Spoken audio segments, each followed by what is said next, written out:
وقيل يا أرض ابلعي ماءك ويا سماء أقلعي وغيض الماء وقضي الأمر واستوت على الجودي وقيل بعدا للقوم الظالمين۔ اور حکم دیا گیا کہ اے زمین اپنا پانی نگل لے، اور اے آسمان تھم جا، اور پانی خشک کر دیا گیا اور کام پورا کر دیا گیا، اور کشتی جودی پہاڑ پر ٹھہر گئی، اور کہہ دیا گیا کہ ظالم لوگوں کے لیے رحمت سے دوری ہے۔ تو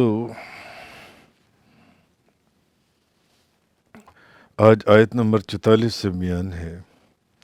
حضرت نوح علیہ السلام کا ذکر چل رہا ہے پیچھے سے، کہ جب اللہ تعالیٰ نے ان کی قوم کے جو نافرمان لوگ تھے، مسلسل ان کی نافرمانی اور سرکشی کے بعد حضرت نوح علیہ السلام کو کشتی بنانے کا حکم دیا، اور اللہ تعالیٰ نے اپنی اور جبریل علیہ السلام کی نگرانی میں اس کشتی کو بنوایا، اور پھر وہ طوفان جب اٹھا، اور پھر حضرت نوح علیہ السلام کو کہ جو فرما بردار تھے، جنہوں نے ان کے پیغام کو قبول کیا تھا، ان لوگوں کو کشتی میں سوار کیا۔ وہ 80 لوگ تھے جتنے بھی تھے، اور پھر جو جانور اور چرند پرند اور درندوں کا ایک ایک جوڑا رکھا گیا۔ اس کشتی کی 3 منازل تھیں، اور پھر وہ طوفان جب شروع ہوا تو حضرت نوح علیہ السلام کو اپنا بیٹا نظر آیا اس کے اندر، مگر چونکہ وہ نافرمان لوگوں میں سے تھا اور حکم ماننے والوں میں سے نہیں تھا اور کافروں میں سے تھا، تو پھر وہ سارا معاملہ، تو اب آگے فرمائے گا وہ طوفان شروع ہوا اور اس کا سارا وہاں تک ہم پہنچے تھے۔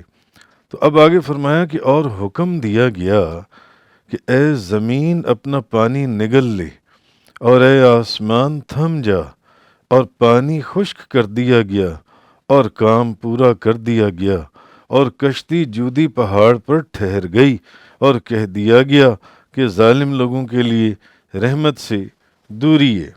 تو اصل میں اب صاحب روح المعانی آپ اس آیت کے متعلق لکھتے ہیں، اس آیت کے متعلق آپ لکھتے ہیں کہ اس کے اعجاز کی بلندیوں کے سامنے بولغائے عرب کی گردنیں جھک گئیں۔ اب یہ اللہ کا کلام ہے، اور اللہ کے کلام کا کوئی مقابلہ نہ کر سکا، نہ کوئی کر سکے گا۔ تو ہر دور کے اندر بڑے بڑے ریسرچ کرنے والے آئے، اور بڑے بڑے علم کے وہ شاہ سوار آئے، مگر کوئی بھی اس قرآن کا مقابلہ نہیں کر سکا۔ تو وہ لکھتے ہیں کہ ایک دفعہ عرب کے، کیونکہ اب فصاحت اور بلاغت تو عرب کی مشہور تھی، تو انہوں نے جو عرب کے فصحاء اور بلغاء تھے، انہوں نے قرآن کی مثل پیش کرنے کا انہوں نے ارادہ کر لیا کہ بھئی کہیں تو ہمیں چیلنج ہوتا ہے کہ اچھا پھر اس جیسی کچھ صورتیں بنا کے لاؤ، اچھا اس جیسی ایک صورت بنا کے لاؤ، اچھا اس جیسی ایک آیت ہی بنا کر لاؤ، اور بے شک سارے جنوں اور انسانوں کو بھی اکٹھا کر لو، ایک اللہ کو چھوڑ کر ساری مخلوق کو اکٹھا کر لو، تب بھی تم اس جیسی ایک آیت بھی، کیونکہ یہ اللہ کا کلام ہے۔ اب انہوں نے ارادہ کیا کہ اس دفعہ تو ہم نے اس کے مقابلے میں کوئی نہ کوئی آیت بنا کر لے ہی آنی ہے، کوئی نہ کوئی صورت پیش کرنی ہے جون سی ہم نے۔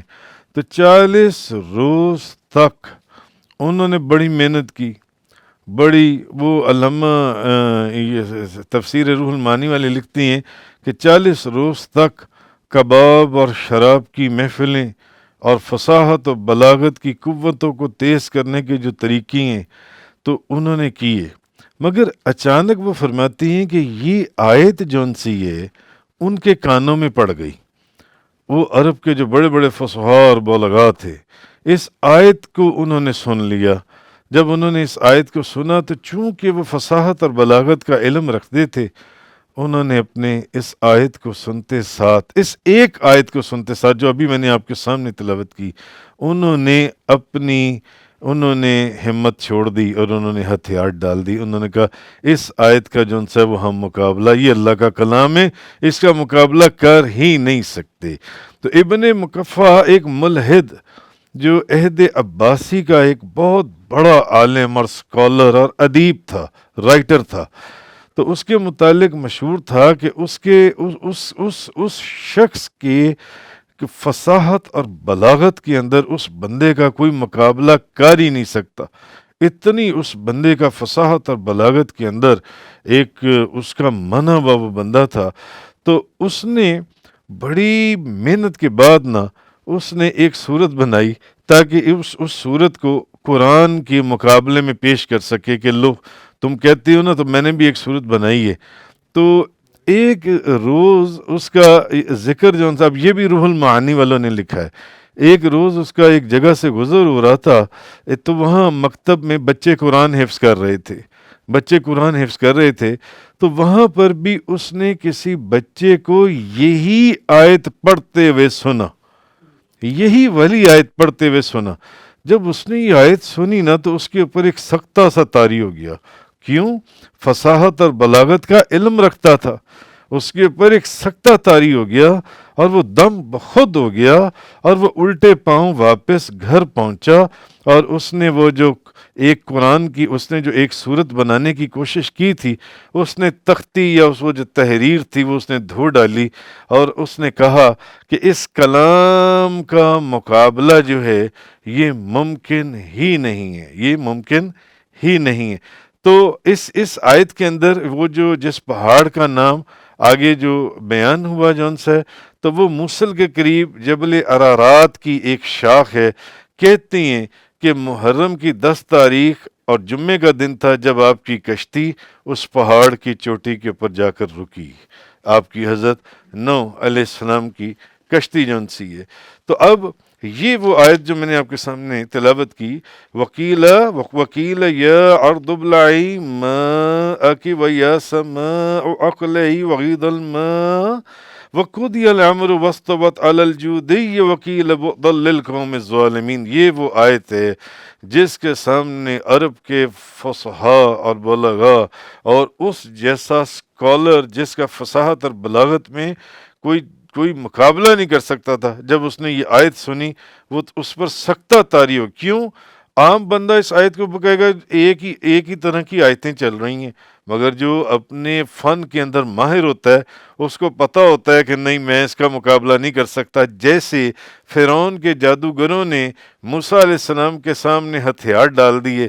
انہوں نے کہا کہ موسیٰ علیہ السلام آپ کا اژدہا یہ واقعی اصل ہے اور معجزہ ہے، اور ہمارے جو سانپ ہیں یہ واقعی جادو ہے، اس میں کوئی حقیقت نہیں ہے.